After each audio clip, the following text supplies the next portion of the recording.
Their mission is to aim to be a relative to vulnerable young and youth adults in our community by helping them achieve independence through services tailored to their needs. For Pride Month this morning, we are talking to Trish Hobson, who is with me now, the executive director at The Relatives, who helps find LGBTQ plus teens and young adults who face homelessness, find housing, and much more that allows them to thrive. Good morning. Thank you so much for being with us this morning. Good morning. Thank you for having me. Of course. Can you just tell me a little bit in general about what The Relatives is and do? Of course, yeah. So we serve youth 7 to 24 with a hub of services really to help what we call youth in crisis. Mostly it's around a housing crisis. A lot of times we're serving kids who have been pushed out of their home, where home is not a safe place to be.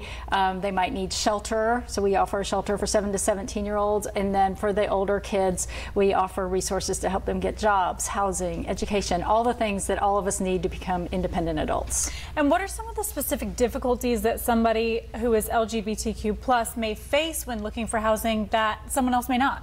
Right. So, well, first of all, LGBTQ youth are way more likely to become homeless. So they're 120% more likely to become homeless. So they, in general, face more issues. They are often pushed out of their homes. And so they are left without anyone to help them. They've often been bullied. If they've been rejected by their family, they face a lot of emotional issues. So a lot of it is just mental support they need to be stable enough to actually face being able to do the things they need to do to become independent.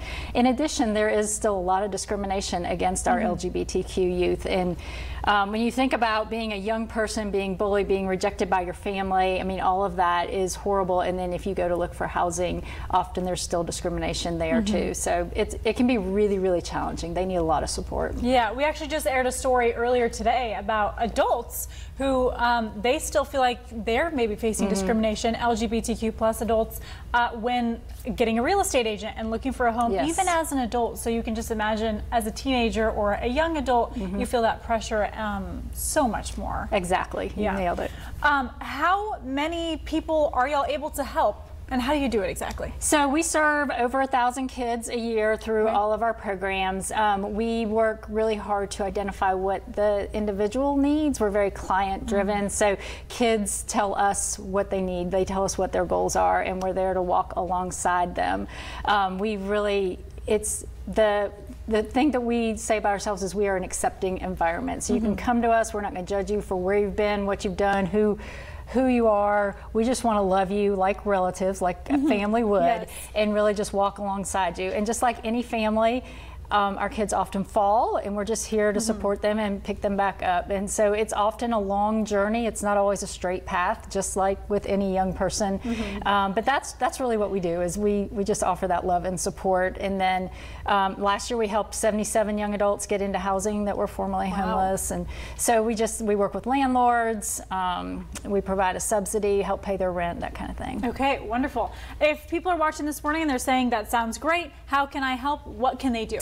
Yeah, so we have lots of volunteer opportunities. There's always an opportunity to give in many ways, or bring a meal, something like that. So if they go to therelatives.org, all of our opportunities are listing there on our website. Okay, cool. And we will have that link on our website, wccbcharlotte.com. Trish, thank you so much for all you do. Having me. And thanks for being here this morning.